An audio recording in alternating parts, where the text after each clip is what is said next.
തിരുവചനം തിരുമധുര എന്ന പുതിയ എപ്പിസോഡിലേക്ക് നിങ്ങൾക്ക് ഏവർക്കും സ്വാഗതം. പ്രാർത്ഥനയുടെ ശുശ്രൂഷ ആരംഭിക്കാം. സ്തുതിക്ക് കർത്താവേ, സ്തോത്രം ചെയ്ത കർത്താവേ, ഞങ്ങളുടെ വാത്സല്യമായ ശേഖരസുധാംനാഥ, അവിടുന്ന് അങ്ങയുടെ മഹാകരുണയിലും കൃപയിലും ഒരു പ്രാവശ്യം കൂടെ അങ്ങയുടെ ജനത്തെ നയിക്കത്തക്കണം അങ്ങൊരുക്കുന്ന വൻ കൃപകൾക്കായ നന്ദിയോട് സ്തോത്രം കർത്താവേ. ഇവിടെ കൃപയിൽ കർത്താവ് ഈ ദിവസങ്ങൾ എത്രയും ഞങ്ങളെ വഴിതെത്തിയ നന്മകൾക്കായ നന്ദിയോട് സ്തോത്രം. ഇന്നത്തെ അങ്ങയുടെ പൊൻകര സമർപ്പിക്കുന്നു. കർത്താവ് വചനം ലളിതമായ തൻ്റെ ജനത്തിലെത്തിക്കുവാൻ ആ വചനത്തിൽ അവരെ ബലപ്പെടുത്തുവാൻ അടിയനെ എടുത്ത് ഉപയോഗിക്കണമെന്ന് പ്രാർത്ഥിക്കുന്ന കർത്താവ്. അടിയനെ അങ്ങനെ ജനം അങ്ങനെ വചനം അങ്ങനെ കർത്താവ് വചനത്തിൻ്റെ കർത്താവ് മർമ്മങ്ങൾ മനസ്സിലാക്കുവാൻ കർത്താവ് ഞങ്ങളുടെ ജീവിതങ്ങളിൽ മാറ്റം വരുത്തുവാൻ കർത്താവ് ഇതിലൂടെ അവിടുന്ന് അങ്ങയുടെ കൃപയിൽ ബലപ്പെടുവാൻ വളരുവാൻ ഞങ്ങളെ ഇടയാക്കണമെന്ന് പ്രാർത്ഥിക്കുന്ന കർത്താവ്. കൃപയും ശാന്തി അടിയങ്ങളോട് കൂടുണ്ടായിരുന്നു. അതെൻ്റെ വാക്കുകളോ വയസ്സോടോ കണ്ടതോ ശബ്ദത്തോടുണ്ട്. ഏറ്റവും ലളിതമായ കർത്താവ് നിൻ്റെ കൃപയുടെ നിറവിൽ നിന്ന് കർത്താവ് ഈ ശുശ്രൂഷ നയിക്കത്തക്കണം അവിടുന്ന് സഹായിക്കണമെന്ന് യേശു സാക്ഷിക്കുന്നു. പിതാവ് കേൾക്കണമേ. ദൈവത്തിൻ്റെ നാമത്തിന് മഹത്വം ഉണ്ടായിരിക്കട്ടെ. ദൈവത്തിൻ്റെ അളവറ്റ കൃപകളാൽ ദൈവത്തിൻ്റെ അനേകമായ കാര്യങ്ങൾ ഈ എപ്പിസോഡിലൊക്കെ പ്രസ്താവിക്കുവാനിടയായി. കഴിഞ്ഞ എപ്പിസോഡിൽ യഥാർത്ഥത്തിൽ ഗിരിപ്രഭാഷണത്തിൻ്റെ ആദ്യ ഘട്ടങ്ങളെപ്പറ്റി, പ്രത്യേകിച്ചും കർത്താവ് വിവിധ തലങ്ങളിലുള്ള പ്രതിസന്ധിയിലും പ്രയാസത്തിലും കടന്നു പോകുന്ന ജനത്തിനുള്ള നന്മകളും അനുഗ്രഹങ്ങളെ പറ്റിയൊക്കെ പറയുന്നതോടൊപ്പം അതിൻ്റെ 11-ാം വാക്യം വരുമ്പോൾ ഒരു വ്യക്തി തൻ്റെ ജീവിതത്തിൽ കടന്നു പോകുന്ന പ്രതിസന്ധികളെപ്പറ്റി പറയുന്നതോടൊപ്പം 12-ാം വാക്യത്തിൽ അതിനുള്ള അനുഗ്രഹത്തെപ്പറ്റിയും സ്വർഗത്തിലുള്ള അനുഗ്രഹത്തെപ്പറ്റിയൊക്കെ പറയുകയുണ്ടായി. ഇന്ന് അതിൻ്റെ ഒരു 2-ാം ഭാഗത്തിലേക്ക്, അതായത് ഗിരിപ്രഭാഷണൻ്റെ ആദ്യ കാര്യങ്ങൾ 2-ാം ഭാഗത്തിലേക്ക് ഒന്ന് കടന്നു വരിക. അതായത് മത്തായിയുടെ സുവിശേഷം 5:13. നിങ്ങൾ ഭൂമിയുടെ ഉപ്പാകുന്നു. നിങ്ങൾ ഭൂമിയുടെ ഉപ്പാകുന്നു. ഉപ്പിന് സ്വാദ് നഷ്ടപ്പെട്ടു പോയാൽ ഉപ്പിന് സ്വാദ് നഷ്ടപ്പെട്ടു പോയാൽ അതിന് ഏതിനാൽ ഉപ്പുരസം വരുത്താം. അതിന് ഏതിനാൽ ഉപ്പുരസം വരുത്താം. പുറത്ത് കളഞ്ഞിട്ട് മനുഷ്യൻ ചവിട്ടുവാനല്ലാതെ മറ്റൊന്നിനും അത് കൊള്ളുകയില്ല. ഞാൻ ആദ്യം പറഞ്ഞതുപോലെ ഗിരിപ്രഭാഷണത്തെ ആദ്യ കാര്യത്തിൽ, അതായത് 12-ാം വാക്യം വരെ, 5:1 തൊട്ട് 12 വരെ ജീവിതത്തിൻ്റെ പലവിധ സാഹചര്യങ്ങളിൽ കടന്നു പോകുന്നതും അതിൻ്റെ നന്മകളെപ്പറ്റി പറയുമ്പോൾ ഇതിൻ്റെ 11-ഉം 12-ഉം യഥാർത്ഥമായ കൂടുതൽ വ്യക്തിഗതമായ കാര്യങ്ങൾ പറയുന്നതൊപ്പം അനുഗ്രഹത്തെപ്പറ്റി പറയുന്നു. അതായത് ഒരു വ്യക്തിയുടെ ജീവിതത്തിൽ കടന്നു പോകാൻ സാഹചര്യമുള്ള പ്രയാസ പ്രതിസന്ധി മേഖലകളെപ്പറ്റി ആണ് യഥാർത്ഥത്തിൽ ആദ്യത്തെ 12 വാക്യത്തിൽ പറയുന്നതെങ്കിൽ, ഇവിടെ 2-ാം ഭാഗത്തിൽ, അതായത് 13-ാം വാക്യത്തിൽ കടന്നു വരുമ്പോൾ അവിടെ പറയുന്നത് ഉപ്പിനെ പറ്റിയാണ്. ഉപ്പ് യഥാർത്ഥത്തിൽ നാം നോക്കുമ്പോൾ ജീർണിച്ചു പോകുന്ന കാര്യങ്ങളെ ആ ജീർണത നിലനിർത്തുവാൻ മാത്രമല്ല, പിന്നൊരു പ്രതിസന്ധി സൃഷ്ടിക്കുവാൻ കഴിയാത്ത, അതായത് ജീവൻ നിലനിർത്തത്തക്കവണ്ണമുള്ള കാര്യങ്ങളാണ് ഉപ്പിൻ്റെ പ്രവർത്തനം എന്ന് പറയുമ്പോൾ. ഉപ്പ് ഇല്ലാതെ നമ്മുടെ ജീവിതത്തിലെ ഒരു കാര്യത്തിലും നാം ഏർപ്പെടാറില്ല. എന്ത് കാര്യം, ഭക്ഷണപദാർത്ഥത്തിൽ അതായത് മധുരപലഹാരം ഉണ്ടാക്കണമെങ്കിൽ പോലും അതിന് ഒരു നുള്ളുപ്പെങ്കിലും നാം ഉപയുക്തമാക്കും. ഉപ്പിനാലാണ് എല്ലാത്തിനും രസം അല്ലെങ്കിൽ രുചി വരുത്തുവാൻ ഇടയാക്കുന്നത്. അപ്പോൾ ഉപ്പെന്ന് പറയുന്ന ഒരു മനുഷ്യ ജീവിതത്തിൻ്റെ ഏറ്റവും പ്രധാനമായ ഒരു ഘടകമാണ്. ആ ഘടകമില്ലെങ്കിൽ യഥാർത്ഥത്തിൽ ഇന്ന് നമ്മുടെയൊക്കെ ജീവിതത്തിൽ അനേകമായ ശാരീരിക ക്ലേശങ്ങളും മറ്റ് പ്രയാസ പ്രതിസന്ധികളൊക്കെ വരുവാൻ സാധ്യതയുണ്ട്. ഇന്ന് നാം നമ്മുടെ ചുറ്റും നോക്കുകയാണെങ്കിൽ ഇവിടെ കർത്താവ് പറയുന്നത്, നിങ്ങൾ ഭൂമിയുടെ ഉപ്പാകുന്നു. ഉപ്പിന് സ്വാദ് നഷ്ടപ്പെട്ടു പോയാൽ എന്തിനാൽ അത് ഉപ്പുരസം വരുത്താം. നമ്മൾ ആദ്യത്തെ ഭാഗം നിങ്ങൾ ഭൂമിയുടെ ഉപ്പാകുന്നു. അപ്പോൾ നാം തീന്മേശയിലൊക്കെ കടന്നു ചെല്ലുമ്പോൾ ഉപ്പിൻ്റെ ഒരു കൊച്ചു കുപ്പി കാണും. അത് ഉപ്പുരസം കുറവാണെങ്കിൽ അതിന് വ്യക്തമാക്കുവാൻ വേണ്ടിയാണ്. ഒരു നിമിഷത്തേക്ക് നാം ആ കുപ്പിയെപ്പറ്റി ചിന്തിക്കുകയാണെങ്കിൽ അതിൻ്റെ അകത്ത് ഏറ്റവും മേന്മേറിയ ഉപ്പ് നമ്മൾ അവിടെ വെച്ചിട്ടുണ്ട്.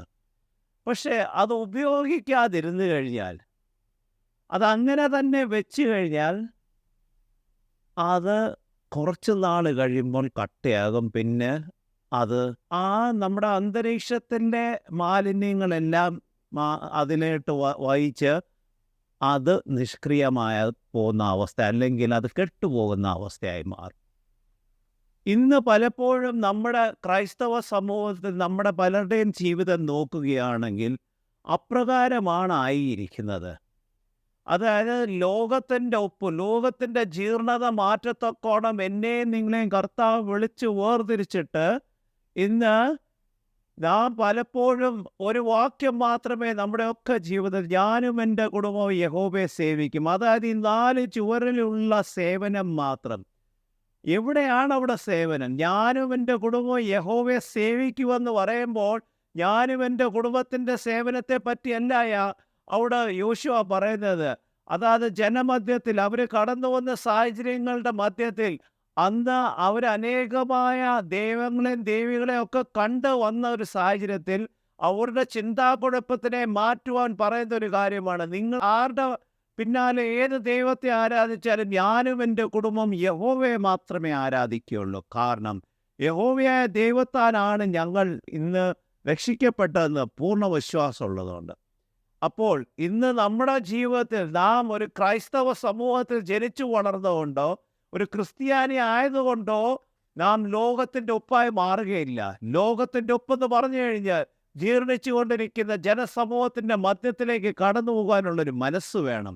ഉപ്പ് നമുക്കറിയാം മറ്റ് ഭക്ഷണപദാർത്ഥത്തിൽ വിതറുമ്പോഴാണ് അത് അതിനോട് അലിഞ്ഞു ചേർന്ന് അതിന് രുചി വരുത്തുന്നതും, അല്ലെങ്കിൽ ജീർണിച്ചുകൊണ്ടിരിക്കുന്ന ഒരു സംഭവത്തിന്മേൽ അത് ഇടുമ്പോഴാണ് അതിൻ്റെ ജീർണത മാറ്റുന്നത്. ഉപ്പിന് സ്വയമേ ഒന്നും ചെയ്യുവാൻ കഴിയുകയില്ല. ആ ജീർണതയിലേക്ക് കടന്നു ചെല്ലുമ്പോഴാണ് ഉപ്പ് ആ ജീർണത മാറ്റുവാൻ ഇടയാകുന്നത്. എന്നെയും നിങ്ങളെ ഇന്ന് കർത്താവ് വിളിച്ചിട്ടുണ്ടെങ്കിൽ, നമ്മുടെ ഈ ക്രൈസ്തവ സമൂഹത്തിൽ നിലനിർത്തിയിട്ടുണ്ടെങ്കിൽ, നമ്മുടെ ചുറ്റും ജീർണിച്ചുകൊണ്ടിരിക്കുന്ന ജനമധ്യത്തിൽ കടന്നു വന്ന ആ ജീർണത മാറ്റുവാനാണ്. ലൗകിക ചിന്തകളിലും ലൗകിക പ്രലോഭനങ്ങളിലും വീണുപോകുന്ന ക്രൈസ്തവ സമൂഹത്തിൻ്റെ മധ്യത്തിൽ കടന്നു വന്ന് അവരെ പുനർജീവിക്കപ്പെടുത്തുവാൻ മാത്രമല്ല, അവരെ തിരിച്ച് കർത്താവിലേക്ക് കൂട്ടിക്കൊണ്ടുവരുവാനുള്ളൊരു ദൗത്യം എനിക്കും നിങ്ങൾക്കുമുണ്ട്. 2 രാജാക്കന്മാർ 2:19-20 വായിക്കുമ്പോൾ അവിടെ ആദ്യമായി എലീശ പ്രവാചകൻ ചെയ്യുന്ന ഒരു പ്രവർത്തനത്തെ പറ്റി നമുക്ക് മനസ്സിലാക്കാം. അനന്തരം ആ പട്ടണനിവാസികൾ എലീശയോട്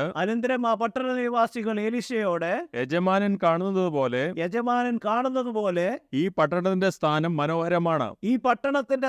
മനോഹരമാണ്, എന്നാൽ വെള്ളം ചീത്തയും ദേശം ഗർഭനാശവും ആകുന്നു എന്ന് പറഞ്ഞു. അതിന് അവൻ ഒരു പുതിയ തളിക കൊണ്ടുവന്ന് അതിൽ ഉപ്പിടുവിൻ എന്ന് പറഞ്ഞു. അവർ അത് അവന്റെ അടുക്കൽ കൊണ്ടുവന്നു. എലീശ പ്രവാചകൻ യോർദാൻ നദി കടന്നു വന്നു കഴിയുമ്പോൾ അവിടെ പല കാര്യങ്ങൾ ആ പ്രവാചക ശിഷ്യന്മാരൊക്കെ പറഞ്ഞു കഴിഞ്ഞാൽ ആ ദേശനിവാസികൾ പറയുന്നൊരു കാര്യം എന്താണ്? യജമാനൻ കാണുന്നത് പോലെ ഈ പട്ടണത്തിൻ്റെ സ്ഥാനം മനോഹരമാണ്, എന്നാൽ വെള്ളം ചീത്തയും ദേശം ഗർഭനാശവും ആകുന്നു.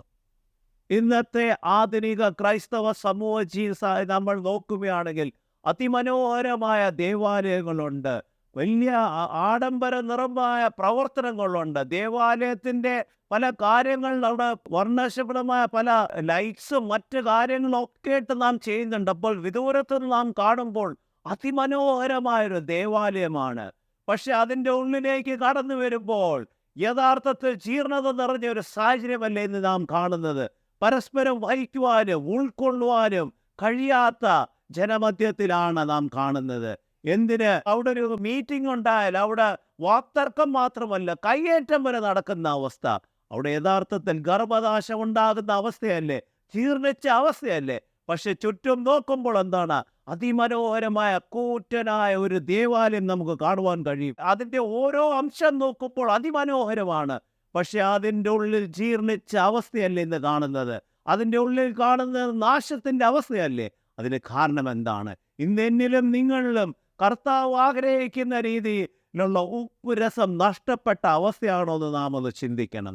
കർത്താവ് ആഗ്രഹിക്കുന്ന രീതിയിലുള്ള ഉപ്പില്ലെങ്കിൽ ഉപ്പിനാൽ രസം വരുത്തുക മാത്രമല്ല, അത് ഒരു കാര്യത്തിന് ഉപയുക്തമാക്കുവാൻ കഴിയാതെ ചവിട്ടിക്കളയുന്ന അവസ്ഥയാണെന്നാണ് പറയുന്നത്. അപ്പോൾ ഇവിടെ എലീശ പ്രവാചകന്റെ പറയുന്നത് എന്താണ്? പുതിയ തളിക കൊണ്ടുവന്ന അതിൽ ഉപ്പിടുവി. അവിടെ എടുത്തു പറയുന്ന ഒരു കാര്യം, പുതിയ തളിക.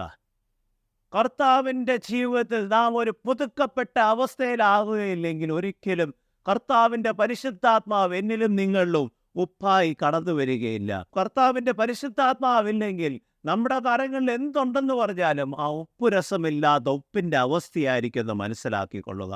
കാരണം പരിശുദ്ധാത്മാവാണ് ആ ഉപ്പിന് വേണ്ടിയ രീതിയിലുള്ള ഒരു രസം വരുത്തുക മാത്രമല്ല, സാഹചര്യങ്ങൾക്കൊത്തവണ്ണം മറ്റുള്ളവരോട് സംഭാഷണം ചെയ്യുവാനും അവരുടെ ജീവിത സാഹചര്യത്തിലേക്ക് കടന്നു വന്ന് അവരെ വിടുവിക്കത്തക്കോണം ദൈവം ഇടയാക്കുന്നത്. അതായത് ഓരോ കാര്യത്തിനും ഉപ്പിൻ്റെ അളവ് വ്യത്യസ്തമാണ്. അപ്പോൾ അതിന് തക്കവണ്ണം നമ്മളെ പരിശുദ്ധാത്മാവ് വ്യക്തിയുടെ മധ്യത്തിൽ പ്രവർത്തിക്കത്തക്കവണ്ണമുള്ള ഉപ്പായി മാറ്റുവാൻ കഴിയും. പക്ഷെ ആദ്യം എന്ത് വേണം? നാം പുതുക്കപ്പെടണം. നമ്മുടെ കഴിഞ്ഞകാല ജീവിതത്തിലെ എല്ലാ മാലിന്യങ്ങളും മാറ്റിക്കളഞ്ഞ് കർത്താവിൻ്റെ രക്തത്താൽ ശുദ്ധീകരിച്ച് നാം ആയിത്തീരുമ്പോൾ കർത്താവിൻ്റെ തളികയെ, പുതുക്കപ്പെട്ട തളികയായി കർത്താവിൻ്റെ ഉപ്പ് പകരത്തക്കവണ്ണമുള്ള കാര്യമായി മാറും. അതിൻ്റെ മുമ്പോട്ട് വായിക്കുമ്പോൾ 2 രാജാക്കന്മാർ 2:21-22 വായിക്കുമ്പോൾ അവൻ നീരോടെ അടുക്കൽ ചെന്ന് അവൻ നീറുറവയുടെ അടുക്കൽ ചെന്ന് അതിൽ ഉപ്പിട്ട് ഞാൻ ഈ വെള്ളം ശുദ്ധീകരിച്ചിരിക്കുന്നു, ഇനിയും ഇതിനാൽ മരണവും ഗർഭനാശവും ഉണ്ടാകുകയില്ല എന്ന് യഹോവ അരുളിച്ചെയ്യുന്നു എന്ന് പറഞ്ഞു. എലീശ പറഞ്ഞതുപോലെ ആ വെള്ളം ഇന്നുവരെ ശുദ്ധമായി തന്നെ ഇരിക്കുന്നു. അവിടെ എന്താണ് എലീശ ചെയ്യുന്നത്? ഞാൻ ഈ വെള്ളം, അതായത് അടുക്കൽ ചെന്ന് അതിൽ ഉപ്പിട്ടപ്പോൾ യഹോവയായ ദൈവത്തിന്റെ അരുളപ്പാട് എന്താണ്? ഞാൻ ഈ വെള്ളം ശുദ്ധീകരിച്ചിരിക്കുന്നു, ഇനിയും ഇതിനാൽ മരണവും ഗർഭനാശവും ഉണ്ടാകുകയില്ല എന്ന് യഹോവ അരുളിച്ചെയ്യുന്നു. അതാണ് പ്രിയ സഹോദര സഹോദരി, ഇന്ന് എന്നിലും നിങ്ങളിലും കർത്താവ് ആഗ്രഹിക്കുന്നത്. ജീർണിച്ചുകൊണ്ടിരിക്കുന്ന, നാശത്തിലേക്ക് കടന്നുപോയിരുന്ന, നശിച്ചുകൊണ്ടിരിക്കുന്ന ജനമധ്യത്തിലേക്ക് കടന്നു എന്ന് ആ ഉപ്പിൻ്റെ അവസ്ഥയിൽ നാം ഉപ്പായി തീർന്ന് അവരുടെ മധ്യത്തിലേക്ക് കടന്നു ചെല്ലുമ്പോൾ കർത്താവിൻ്റെ സാന്നിധ്യം, പരിശുദ്ധാത്മാവിൻ്റെ കൃപയാൽ വേണ്ടിയ രീതിയിൽ ആ ഉപ്പുരസം അവരുടെ ജീവിതത്തിലേക്ക് പകർന്നു കൊടുക്കാൻ എനിക്കും നിങ്ങൾക്കും കഴിയും. പക്ഷേ ഇന്ന് ഞാൻ ആദ്യം പറഞ്ഞതുപോലെ പലപ്പോഴും ഉപ്പ് കുപ്പിയിൽ മാത്രം സൂക്ഷിക്കുന്നൊരവസ്ഥയായി മാറിയിരിക്കുന്നു. ഉപ്പ് കുപ്പിയിൽ മാത്രം സൂക്ഷിച്ചാലും അതിൻ്റെ ഉപ്പുരസം പോവുകയല്ല, അതിൻ്റെ ആ അവസ്ഥയ്ക്കൊരു മാറ്റം വരും. മാലിന്യങ്ങൾ അതിലേക്ക് കടന്നു വരുവാൻ സാധ്യതയുണ്ട്. ഇന്ന് മാലിന്യം നിറഞ്ഞ ഒരു ജീവിതമാണോ എൻ്റെയും നിങ്ങളുടെയും അതൊന്ന് ചിന്തിക്കണം. 2 ദിനവൃത്താന്തം 13:5 ഇപ്രകാരമാണ് പറയുന്നത്. പഴയ കാലത്തിൽ ഒരു കാര്യമുണ്ടായിരുന്നു. ഒരു ഉടമ്പടിക്ക് ഒരു ഉപ്പ് ഉപയുക്തമാക്കുമായിരുന്നു. അതായത് ഒരു ഉടമ്പടി വരുത്തണമെങ്കിൽ ഉടമ്പടി ചെയ്യുന്ന വ്യക്തികൾ അല്പം ഉപ്പ് കഴിച്ചാണ് ഒരു ഉടമ്പടിക്ക് അതിന് ഒരു സ്വീകാര്യത വരുത്തുന്നത്. ഇവിടെ യഹോവയായ ദൈവം ഉടമ്പടി ചെയ്തതിനെ പറ്റിയ ഒരു കാര്യമാണ്. 2 ദിനവൃത്താന്തം 13:5. ഇസ്രായേലിന്റെ ദൈവമായ യഹോവ ഇസ്രായേലിന്റെ രാജ്യത്വം ഒരു ലവണ നിയമത്താൽ ദാവീദിനും അവന്റെ പുത്രന്മാർക്കും സദാകാലത്തേക്ക് നൽകിയിരിക്കുന്നുവെന്ന് നിങ്ങൾ അറിയേണ്ടതല്ലയോ? സദാകാലത്തേക്കും നൽകിയിരിക്കുന്നു എന്ന് നിങ്ങൾ അറിയേണ്ടതാണ്. ലവണ നിയമം എന്ന് പറയുന്നത് ദ കവനന്റ് ഓഫ് സോൾട്ട്, അല്ലെങ്കിൽ സോൾട്ട് കവനന്റ് എന്നാണ് പറയുന്നത് ഇംഗ്ലീഷിൽ. അതായത് ഉപ്പിനാൽ ഉള്ള ഒരു നിയമം, ഒരു ബന്ധം. ഇന്ന് നമ്മുടെ ജീവിതത്തിൽ പലപ്പോഴും ഉപ്പ് ഇല്ലാത്ത അവസ്ഥയാണെന്ന് നാം മനസ്സിലാക്കണം. കാരണം കർത്താവുമായിട്ട്, യഹോവയായ ദൈവവുമായിട്ടുള്ള ഉടമ്പടി പോലും ഇന്ന് നാം പാലിക്കുന്നുണ്ടോ എന്ന് നാം ചിന്തിക്കണം. കർത്താവ് ഈ ലോകത്തിൽ കടന്നുപോയി നമ്മളോട് ചെയ്യുവാൻ പറഞ്ഞിരിക്കുന്ന വിരളമായ കാര്യങ്ങളാണ്. ഒന്ന്, തിരുമേശയിൽ സംബന്ധിക്കുക. രണ്ടാമത് പറയുന്നത്, നിങ്ങൾ ലോകത്തിൻ്റെ അറ്റത്തോളം എൻ്റെ സുവിശേഷകരായിത്തീരുക. സുവിശേഷം എത്തിക്കുക എന്ന് പറയുമ്പോൾ ലോകത്തിൻ്റെ മധ്യത്തിൽ നാം ഉപ്പായി കടന്നു പോകുവാൻ വേണ്ടിയാണ്. പ്രതിസന്ധികളുണ്ട്, പ്രയാസങ്ങളുണ്ട്. പക്ഷെ ആ പ്രതിസന്ധികളെയും പ്രയാസങ്ങളെയും ആ നിർജീവമാക്കുവാൻ കഴിയുന്ന ശക്തിയാണ് ഉപ്പിൻ്റേത്. എപ്പോഴും നാം മനസ്സിലാക്കണം. ആ ഉപ്പിൻ്റെ അവസ്ഥയിലേക്ക്, കാരമുള്ള ഉപ്പിൻ്റെ അവസ്ഥയിലേക്ക് കടന്നു വരുവാൻ എനിക്കും നിങ്ങൾക്കും കഴിയുന്നുണ്ടോ? അല്ലെങ്കിൽ അപ്രകാരം കഴിയണമെങ്കിൽ യോഹന്നാന്റെ സുവിശേഷം 15:5 പറയുന്നത് നാം ഒന്ന് ചിന്തിക്കണം. കർത്താവ് നമ്മളോട് പറയുന്ന ഒരു കാര്യം, ഞാൻ മുന്തിരിവള്ളിയും നിങ്ങൾ കൊമ്പുകളുമാകുന്നു. ഒരുവൻ എന്നിലും ഞാൻ അവനിലും വസിക്കുന്നുവെങ്കിൽ അവൻ വളരെ ഫലം കായ്ക്കും. എന്നെ കൂടാതെ നിങ്ങൾക്ക് ഒന്നും ചെയ്യുവാൻ കഴിയുകയില്ല. അപ്പോൾ ക്രൈസ്തവ ജീവിതത്തിലെ ഉപ്പിൻ്റെ രസം നൽകുന്നത് എന്താണ്? കർത്താവ് അല്ലെങ്കിൽ പരിശുദ്ധാത്മാവ്. അതുമായിട്ടൊരു ആഴമായ ബന്ധമുണ്ടെങ്കിൽ മാത്രമേ നമുക്ക് ഉപ്പുരസമുള്ള ഉപ്പായി ലോകത്തിൻ്റെ മധ്യത്തിൽ പ്രവർത്തിക്കുവാനും ആ ജീർണതമായ അവസ്ഥയ്ക്കൊരു മാറ്റം വരുത്തുവാൻ കഴിയുകയുള്ളൂ. ഇന്ന് പലപ്പോഴും നമ്മുടെ പ്രവർത്തനം കർത്താവ് ഉണ്ടോ ഇല്ലയോ, ഞങ്ങൾ ഇങ്ങനെ മാത്രമേ പ്രവർത്തിക്കുള്ളൂ, അല്ലെങ്കിൽ ഞങ്ങളുടെ പ്രവർത്തനം ഇതാണ്. പക്ഷേ ആ പ്രവർത്തന മധ്യത്തിൽ കർത്താവില്ലെന്ന് നാം മനസ്സിലാക്കുന്നത് എപ്പോഴാണ്? ജീർണിച്ചു കൊണ്ടിരിക്കുന്ന ഒരു സഭയും സമുദായത്തിനെയും കാണുമ്പോൾ മനസ്സിലാക്കിക്കോണം, നാം ആയിരിക്കുന്ന ഇടവുകൾ, നാം ആയിരിക്കുന്ന ശുശ്രൂഷകൾക്കൊരു ജീവനല്ലെങ്കിൽ അതിൻ്റെ അർത്ഥം അവിടെ ഉപ്പില്ല, ഉപ്പിൻ്റെ രസമില്ല. ആ പ്രവർത്തനങ്ങൾക്ക് ആ ലെവലേശം ഉപ്പിൻ്റെ ഒരു ലേശം പോലും ഇല്ലാത്ത അവസ്ഥയാണ്. അതുകൊണ്ടാണ് ജീർണിച്ച സമൂഹ മധ്യത്തിലാണ് നാം ജീവിക്കുന്നത്. അത് നയിക്കുന്ന വ്യക്തിയായിരിക്കും ചിലപ്പോൾ, അല്ലെങ്കിൽ അവിടെ കൂടുവരുന്ന കൂട്ടായ്മയിലുള്ള വ്യക്തികൾക്കായിരിക്കും ഒരു ഒരുമയില്ലാത്ത അവസ്ഥ, ഒരു ഉപ്പില്ലാത്ത അവസ്ഥ. ആ ഉപ്പിൻ്റെ രസം വരുത്തണമെങ്കിൽ പരിശുദ്ധാത്മാവിൻ്റെ ആവാസം നമ്മുടെ മധ്യേ കടന്നു വരണം.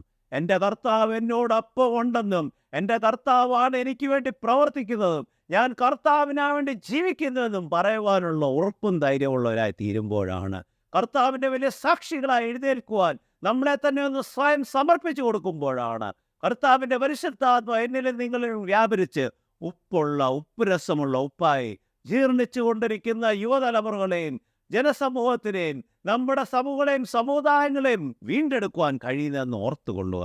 മുമ്പോട്ട് വായിക്കേണ്ട സങ്കീർത്തനം 119:37 ഇപ്രകാരമാണ് പറയുന്നത്: വ്യർത്ഥകാര്യങ്ങൾ നോക്കുന്നതിൽ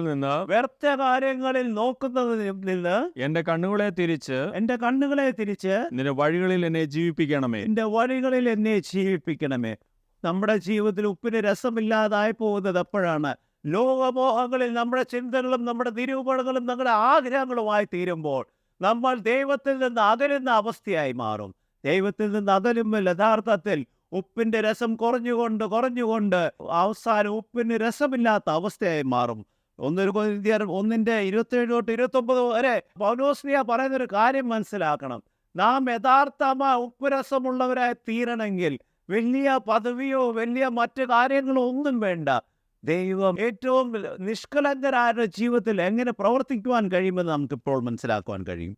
ജ്ഞാനികളെ ലജ്ജിപ്പിക്കുവാൻ ദൈവം ലോകത്തിൽ മോക്ഷത്വമായത് തിരഞ്ഞെടുത്തു. ബലമുള്ളതിനെ ലജ്ജിപ്പിക്കുവാൻ ദൈവം ലോകത്തിൽ ബലഹീനമായത് തിരഞ്ഞെടുത്തു. ഉള്ളതിനെ ഇല്ലാതാക്കുവാൻ ലോകം നിസ്സാരമെന്ന് കണക്കാക്കുന്നതൊക്കെയും നിന്ദ്യമായവയൊക്കെയും ഒന്നുമില്ലാത്തതൊക്കെയും ദൈവം തെരഞ്ഞെടുത്തു. ദൈവസന്നിധിയിൽ ആരും പ്രശംസിക്കാതിരിക്കേണ്ടതിന് തന്നെ. നമ്മളൊരു കാര്യം, ഉപ്പില്ലാത്ത ഒരു കാര്യവുമില്ല. എന്നാൽ ആ ഉപ്പിൻ്റെ വില വർധനവ് എല്ലാ രാജ്യങ്ങളും സമുദായം അതിനൊരു വില വെച്ചിട്ടുണ്ട്. അതിൽ കൂടുതൽ പോകുവാൻ അവർ ഇടയാക്കില്ല. എന്നാൽ ഉപ്പില്ലാത്ത ഒരു കാര്യവുമില്ല. യഥാർത്ഥത്തിൽ ഉപ്പിന് ഏറ്റവും കൂടുതൽ വില കൊടുക്കേണ്ട ഒരു കാര്യമാണല്ലോ. കാരണം ഉപ്പില്ലാതെ ഒന്നും മനുഷ്യൻ്റെ ജീവിതത്തിൽ ഒരു കാര്യവും ചെയ്യാൻ കഴിയത്തില്ല. നിസ്സാരമെന്ന് കരുതുന്ന ഒരു ഉപ്പ്, പക്ഷെ ആ ഉപ്പില്ലെങ്കിൽ നമ്മുടെ ജീവിതത്തിൻ്റെ ഒരു കാര്യത്തിനും ഒരു രുചിയോ അല്ലെങ്കിൽ നമ്മുടെ ജീവിതം നമ്മൾ നിലനിൽക്കത്തക്കോൻ പോലും കഴിയത്തില്ല. കാരണം ആ ഉപ്പിലുള്ള കാരത്തിൻ്റെ ഒരു അംശം നമ്മുടെ ഉള്ളിലില്ലെങ്കിൽ പല പ്രതിസന്ധികൾ നമ്മുടെ ജീവിതത്തിൽ ഉണ്ടാകും. എന്നിട്ടും എത്ര നിസ്സാരമായിട്ടാണ് നാം ആ ഉപ്പിനെ കാണുന്നത്, ഒരു വില കൊടുക്കാത്ത അവസ്ഥ. പക്ഷേ ഇവിടെ പൗലോസ്ലീഹ ദൈവം അപ്രകാരമുള്ളതിനെയാണ് ഉപയുക്തമാക്കുന്നത്. ലോകപ്രകാരം നമുക്കൊരു വിലയും കാണത്തില്ല, ലോകപ്രകാരം എനിക്ക് നിങ്ങൾക്ക് ഒരു സ്ഥാനമാനം കാണത്തില്ല. പക്ഷേ യഹോവയായ ദൈവം നിന്നെ തെരഞ്ഞെടുത്തു കഴിയുമ്പോൾ ദൈവം മറ്റുള്ളവരുടെ ജീവിതത്തിലെ ജീർണത മാറ്റത്തക്കവണ്ണമുള്ള ഉപ്പുരസമുള്ള നല്ല ഉപ്പാക്കി മാറ്റുക മാത്രമല്ല, അതിനുള്ള കൃപാവരങ്ങളാലും നിറച്ച് നമ്മളെ അയക്കുമെന്ന് മനസ്സിലാക്കിക്കൊള്ളുക. കാരണം ദൈവം തിരഞ്ഞെടുക്കുന്നതിനെ ആർക്കും മാറ്റിക്കളയുവാൻ കഴിയുകയില്ല. ലോകത്തിൻ്റെ മോക്ഷത്തിൽ പ്രവർത്തിക്കുന്ന ദൈവമാണ് എന്നെ നിങ്ങളെയും തിരഞ്ഞെടുക്കണമെങ്കിൽ നാം അതിന് പൂർണ്ണമായി സമർപ്പിച്ചു കൊടുക്കുമ്പോൾ മാത്രമേ ദൈവം അതിനുള്ള ഉപ്പുരസത്തിനുള്ള ആ കൃപ നമ്മുടെ ജീവിതത്തിൽ നൽകുകയുള്ളൂ. നാം മറ്റുള്ളവരുടെ വേദനയിലേക്ക് കടന്ന് സ്വാതന്ത്ര്യം പകരുവാൻ കഴിയും. മറ്റുള്ളവരുടെ ജീർണതമായ അവസ്ഥയിലേക്ക് കടന്ന് ആ ജീർണതയിൽ നിന്ന് അവരെ വീണ്ടെടുക്കത്തക്കോണം ദൈവം നമുക്ക് മുഖാന്തരം ഒരുക്കും. അതെപ്പോഴാണ്? എന്നെയും നിങ്ങളെയും ദൈവത്തിന് വേണ്ടി സമർപ്പിച്ചു കൊടുക്കുമ്പോൾ. യാക്കോബിൻ്റെ ലേഖനത്തിൻ്റെ 4:4 പറയുന്ന കാര്യം നാം ഒന്ന് ചിന്തിക്കണം. എപ്രകാരമാണ് ഉപ്പ് യഥാർത്ഥത്തിൽ രസമില്ലാതായി തീരുന്നത്? വ്യഭിചാരികളെ ലോകത്തോടുള്ള സ്നേഹം ദൈവത്തോടുള്ള ശത്രുത്വമാകുന്നുവെന്ന് നിങ്ങൾ അറിയുന്നില്ലയോ? ആകയാൽ ലോകത്തിന്റെ സ്നേഹിതനാകുവാൻ ഇച്ഛിക്കുന്നവനെല്ലാം ദൈവത്തിന്റെ ശത്രുവായി തീരുന്നു. അപ്പോൾ ഇന്ന് നമ്മുടെ ജീവിതത്തിൽ യഥാർത്ഥമായി ദൈവം ആഗ്രഹിക്കുന്ന രീതിയിൽ ഉള്ള പ്രവർത്തികൾ ചെയ്യുവാൻ കഴിയുന്നില്ലെങ്കിൽ അവിടെ മനസ്സിലാക്കിക്കൊള്ളണം, ഉപ്പ് കാരമില്ലാത്ത അവസ്ഥയായി. അതിന് കാരണം എന്താണ്? ലോകത്തോടുള്ള സ്നേഹം ദൈവത്തോടുള്ള ശത്രുതയാകുന്നു. ലോകത്തോടുള്ള സ്നേഹം എന്ന് പറയുമ്പോൾ എന്താണ്? എൻ്റെയും നിങ്ങളുടെയും ജീവിതത്തിൻ്റെ താൽക്കാലിക നന്മയ്ക്ക് വേണ്ടി, സ്വാർത്ഥ ലാഭങ്ങൾക്ക് വേണ്ടി, നീതിയില്ലാത്ത കാര്യങ്ങൾക്ക് നാം അതിനെ ശരിയെന്ന് വെക്കുന്ന അവസ്ഥ, അതിനെ സ്ഥിരീകരിക്കുവാനുള്ള പരിശ്രമങ്ങൾ, വ്യർത്ഥമായ കാര്യങ്ങൾക്ക് വേണ്ടി പ്രവർത്തിക്കുകയും ചിന്തിക്കുകയും ചെയ്യുന്ന അവസ്ഥ, സ്വന്തം നിലനിൽപ്പിന് വേണ്ടി, സ്വന്തം പേരും പെരുമയ്ക്കും വേണ്ടി പ്രവർത്തിക്കുന്ന അവസ്ഥ. ഇതാണ് യഥാർത്ഥത്തിൽ ലോകത്തോടുള്ള സ്നേഹം എന്ന് പറയുന്നത്. കാരണം ഇതൊക്കെ ചെയ്യുന്നത് ഈ നമ്മളായിരിക്കുന്ന സാമൂഹിക മേഖലകളിൽ നമുക്കൊരു സ്ഥാനമാനം ലഭ്യമാകുവാനും, മറ്റുള്ളവരൊരു 2 നല്ല വാക്ക് പറയാനും, എന്ത് മനോഹരമായ കാര്യങ്ങളാണ് ഈ വ്യക്തി ചെയ്യുന്നത്, സമൂഹദായത്തിന് എന്തൊക്കെ ചെയ്യുന്നുണ്ട്, അതാ 2 നിമിഷമുള്ള പ്രസംഗവേദിയിലുള്ളൊരു കാര്യം മാത്രമാണെന്ന് പലപ്പോഴും മറന്നുപോകുന്നു. നമുക്ക് വേണ്ടത് ദൈവത്തിൽ നിന്നുള്ള അംഗീകാരം, ദൈവത്തിൻ്റെ സാന്നിധ്യം അനുഭവപ്പെടുന്ന ഒരു ജീവിതം, അനേകരെ കർത്താവിലേക്ക് ആകർഷിക്കത്തക്കോണുള്ളൊരു പ്രവർത്തനം നമ്മുടെ ആയിത്തീരുമ്പോൾ യഥാർത്ഥത്തിൽ ദൈവിക കൃപകളിൽ വളരുവാൻ കഴിയും. ഇവിടെയും യാക്കോബിൻ്റെ ലേഖനം 1:27 പറയുന്നത് അത് നമുക്ക് മനസ്സിലാക്കണം. എപ്രകാരമാണ് വിശുദ്ധമായൊരു ജീവിതമായി തീരേണ്ടത്? പിതാവായ ദൈവത്തിന്റെ മുൻപാകെ ശുദ്ധവും നിർമ്മലവുമായുള്ള ഭക്തിയോ അനാഥരെയും വിധവകളെയും അവരുടെ കഷ്ടതയിൽ സന്ദർശിക്കുന്നതും ലോകത്താലുള്ള കളങ്കം കൂടാതെ സ്വയം കാത്തുകൊള്ളുന്നതും ആകുന്നു. അപ്പോൾ ഉപ്പിൻ്റെ രസം നഷ്ടപ്പെടാതിരിക്കണമെങ്കിൽ ഇപ്രകാരം നമ്മുടെ ജീവിതത്തിൽ മാറ്റം വേണം. മറ്റുള്ളവരെ കരുതുന്ന അവസ്ഥ, അവരെ നിഷ്കളങ്കമായ കരുതുന്ന അവസ്ഥ, അതായത് ഒന്നും സ്വാർത്ഥ ലാഭങ്ങൾക്ക് വേണ്ടിയല്ല, പേരും പെരുമയ്ക്കും വേണ്ടിയല്ല, എന്തിനോ എൻ്റെ ദൈവത്തിൻ്റെ സ്നേഹം മറ്റുള്ളവർക്ക് പകർന്നു കൊടുക്കുന്ന അവസ്ഥ. 1 യോഹന്നാൻ 2:15 ഇപ്രകാരമാണ് പറയുന്നത്: ലോകത്തെയും ലോകത്തിനുള്ളതിനെയും സ്നേഹിക്കരുത്. ഒരുവൻ ലോകത്തെ സ്നേഹിക്കുന്നുവെങ്കിൽ അവനിൽ പിതാവിന്റെ സ്നേഹം ഇല്ല. അവനിൽ പിതാവിൻ്റെ സ്നേഹം ഇല്ല. പിതാവിൻ്റെ സ്നേഹമില്ലെങ്കിൽ കർത്താവിൻ്റെ സാന്നിധ്യമില്ല. കർത്താവിൻ്റെ സാന്നിധ്യമില്ലെങ്കിൽ പരിശുദ്ധാത്മാവിൻ്റെ നിറവില്ല. അപ്പോൾ നാം ഉപ്പാന്ന് പറയുവാൻ കഴിയുകയില്ല. പ്രിയ സഹോദര സഹോദരി, ലോകത്തെ സ്നേഹിക്കാതെ നാം എവിടെയും ആയിക്കൊള്ളട്ടെ, ദേവാലയങ്ങളെ ആരാധനയിൽ സംബന്ധിക്കുന്നവരായിരിക്കും, ശുശ്രൂഷ കൂട്ടായ്മയിൽ കടന്നു പോകുന്നവരായിരിക്കും, എവിടെയും ആയിക്കൊള്ളട്ടെ, നമ്മുടെ ബന്ധം ദൈവവുമായിട്ടുണ്ടോ എന്നൊന്ന് പരിശോധിക്കണം. അതോ നാം കടന്നു പോകുന്ന ദേവാലയങ്ങളിൽ മാത്രം അധിഷ്ഠിതമായ നമ്മുടെ ആചാരങ്ങളും അനുഷ്ഠാനങ്ങളും സംബന്ധിച്ച് കടന്നു വരുന്നവരാണോ? കൂട്ടായ്മയിൽ കടന്നുപോയി ആ നയിക്കുന്ന വ്യക്തിയുടെ വാക്കുകൾ കേട്ട് പ്രശംസിച്ച് കടന്നു വരുന്നവരാണോ? എങ്കിൽ അതിനൊരു മാറ്റത്തിൻ്റെ ആവശ്യമുണ്ട്. ദൈവമായിട്ടൊരു ബന്ധത്തിലേക്കാണ് നമ്മളെ കൂട്ടി വിളിക്കുന്നത്. റോമാലേഖനം 12:2 ഇപ്രകാരമാണ് പറയുന്നത്: ഈ ലോകത്തിന് അനുരൂപരാകാതെ നന്മയും പ്രസാദവും പൂർണ്ണതയുമുള്ള ദൈവഹിതം ഇത് എന്തെന്ന് തിരിച്ചറിയേണ്ടതിന് മനസ്സ് പുതുക്കി രൂപാന്തരപ്പെടുവേൻ. ഇത് തന്നെയല്ലേ എലീശാ പ്രവാചകൻ ഒരു പുതിയ തളിക എടുത്തുകൊണ്ട് വരിക, അതിൽ ഉപ്പിടുവാങ്ങി. ഇന്ന് നമ്മുടെ ജീവിതത്തിൽ ഒരു പുതിയ തളിക ആകേണ്ട സാഹചര്യമായിരിക്കുന്നു. ദൈവം നമ്മളിൽ ഉപ്പ് പകരുവാൻ ആഗ്രഹിക്കുന്നു. ആ കൃപ കൊണ്ട് അനേകരെ കർത്താവിലേക്ക് ആകർഷിക്കുവാൻ, നഷ്ടപ്പെട്ടു പോകുന്ന ജനസമൂഹത്തിന്, ജീർണിച്ചുകൊണ്ടിരിക്കുന്ന ജീവിത സാഹചര്യങ്ങളിൽ മാറ്റം വരുത്തുവാൻ ആഗ്രഹിക്കുന്നു. പക്ഷെ നമ്മളെ തന്നെ അതിനായി ഒന്ന് സമർപ്പിച്ചു കൊടുക്കുവാൻ കഴിയുമോ? അതിനായി നമ്മുടെ തലകളെ മണക്കാം. സ്തുതിക്കുന്ന കർത്താവേ, സ്തോത്രം ചെയ്യുന്ന കർത്താവേ, തിരുവാത്സല്യമായ സർവസ്തുതാനാഥ, ഇന്ന് ഞങ്ങളുടെ ജീവിതം കാരമില്ലാത്ത ഉപ്പിൻ്റെ അവസ്ഥയാണെന്നത് ചിന്തിക്കുവാൻ തന്ന വൻകൃപകൾക്കായ നന്ദിയോട് സ്തോത്രം കർത്താവേ. കേൾപ്പിച്ച വചനത്തിനൊത്തോണം എവിടെയാണ് വീഴ്ചകൾ വന്നു പോയിരിക്കുന്നത്, എവിടെയാണ് കുറവുകൾ വന്നു പോയിരിക്കുന്നത്, അത് മനസ്സിലാക്കി അത് നികത്തിക്കൊണ്ട് കർത്താവേ, അങ്ങ് ആഗ്രഹിക്കുന്ന രീതിയിൽ നല്ല ഉപ്പായി തീരുവാൻ, കാരമുള്ള ഉപ്പായി തീരുവാൻ, ജീർണിച്ചിരിക്കുന്ന ജനമധ്യത്തിൽ കടന്നു നിന്ന് ആ ജീർണത മാറ്റത്തക്കോണം, നശിച്ചുകൊണ്ടിരിക്കുന്ന ജനമധ്യത്തിൽ കടന്ന് ആ നാശത്തിൽ നിന്ന് വീണ്ടെടുക്കത്തക്കോണം ഞങ്ങളെ ഓരോരുത്തരെയും സഹായിക്കണമെന്ന് പ്രാർത്ഥിക്കുന്ന കർത്താവ്, എൻ്റെ കൃപയുടെ സാന്നിധ്യത്താൽ അവിടുന്ന് കർത്താവ് വചനം അനേകരെ സ്പർശിക്കുവാൻ, ജീവിതത്തിൻ്റെ ചിന്തകൾക്ക്, നിരൂപണങ്ങൾക്കൊരു മാറ്റം വരുത്തുവാൻ ഇങ്ങയിലേക്ക് അടുക്കത്തക്കോണം ഇടയാക്കണമെന്ന് യേശു സാക്ഷിക്കുന്നു. പിതാവ് കേൾക്കണമേ. ദൈവം നമ്മെ അനുഗ്രഹിക്കട്ടെ.